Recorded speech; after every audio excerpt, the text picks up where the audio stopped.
Hi peeps, Bill again. I'll start with a couple of thank yous. A really big thank you to Going Rampant. It's much appreciated, mate. Going Rampant was kind enough to reply to a few of the points I raised and given me, hopefully you guys too, a lot of things to ponder on. I'm taking a few things from this. GR's exploded a few stereotypes for me. You know, it looks like not all feminists are like that, which is good. There's potentially some common ground here. You know, GR characterised some forms of discrimination as being feminist issues. Now I disagree. It's my contention that the feminists created much of this discrimination in the first place. However, that doesn't matter.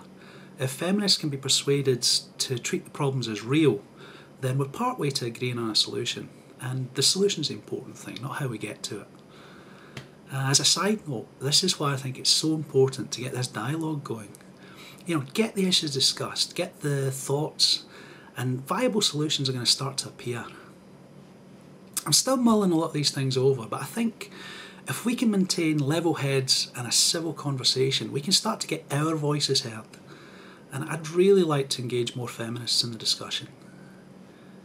Now, it's pretty clear to me that there's completely different mindsets at work here. Who'd have thought that, eh? See, GR, and by implication other moderate feminists, is very interested in perceptions of reasons why and implications of problems. Whereas the men's rights movement is a much plainer and a much less analytical standpoint. You know, we've got this problem, we need a solution. Now, there's no introspection necessary there. But if we're going to be discussing these issues with feminists, it might be worth considering some of the broader implications that they find interesting. Okay, that's probably a bit enough on that. Secondly, what I'd like to do is thank everybody who's watched one of these videos, especially if you managed all the way to the end. Double thanks if you commented, and triple thanks for subscribing. You know, all I really wanted to do was go fuck off to those guys at Atheism Plus and Free From Thought blogs. I had no idea so many of you would actually be interested in what I've got to say, so thank you, it's appreciated. Oh, my own special snowflake. I want to make a personal thank you to Sweeping Zand, my very own troll. I feel special and privileged. Thanks, love. Okay, lastly, thanks to Anthony of the Desert and to Manvo for today's video. What I want to do is take a look at popular slogan culture. You know, like these t-shirts. Quite popular in the biking community, these. See, the joke's threefold. First off, it's ridiculous. You'd know if your pillion fell off, believe me. So that raises a smile. And then there's a shocking language. You know, who on earth talks about the partner that way? And lastly, these are usually found wrapped around Harley riders. You know, $20,000 cycle, brand new leathers. This is cosplay for baby boomers, guys. Henry and Hillary probably don't use this sort of language when they're in their business suits, commuting into work on a Monday morning. It's only on weekends that they like to play at Sons of Anarchy. Okay, this one's still funny. This is student humour.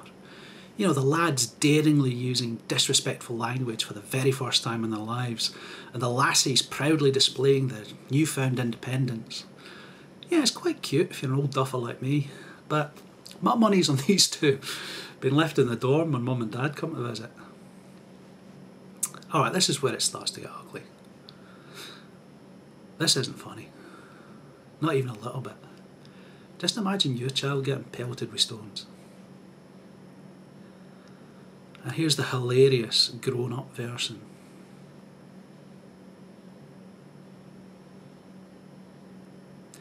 Available for younger rad femmes as well.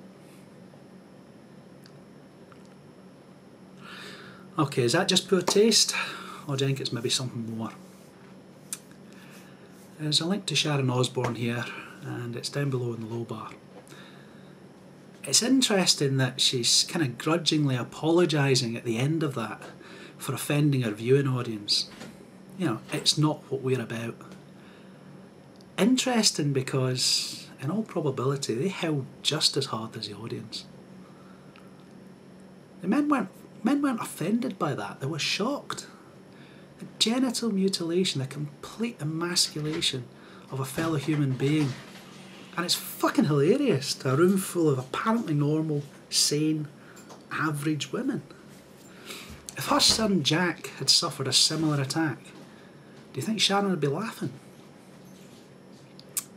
I'm going to go for no, but you got to ask why. Well, in the complete absence of any kind of rational explanation, I'm going to land this one right at the door of the radfem. See, they like to keep on about this, you can have it all, you're worth it, women don't need men, it's a patriarchy. It's cult speak, and it's a cult based on greed and jealousy. Sharon wouldn't laugh at her son's pain because her son belongs to her. He's an extension of her property, her worth, her need, and her entitlement. An attack on Jack is going to be an attack on Sharon. Similarly, an attack on an unknown woman would also be an attack on Sharon, because the concept woman is something that Sharon's got ownership of. Men aren't human in that context, because the vast majority of men belong to somebody else. It's like cruel children laughing as they torture a stray animal. They'd cry if it was their pet. See, neither Sharon nor any of her pals can make that connection between what that poor man went through and the men in their life. It's those Hillary Clinton goggles again. You know, men are pretty much invisible most of the time. They're useful sometimes, and they make really good pets, but they're not really human. They're not worth it. They're not needed. They're just part of the patriarchy. We have to get true domestic violence figures out there. When a reasonable, moderate feminist like GR considers a story of male victimhood and domestic violence a bit weird, but when the reality is there's a broad equivalency in rates of domestic violence, you know that something's seriously wrong with that popular narrative. When 40% of the victims of serious DV assaults get 0% of the support, but 100% of the prosecutions, you know that something is drastically wrong. And one last one. When this is the reply to a plea for basic human rights, it's time for that narrative to change.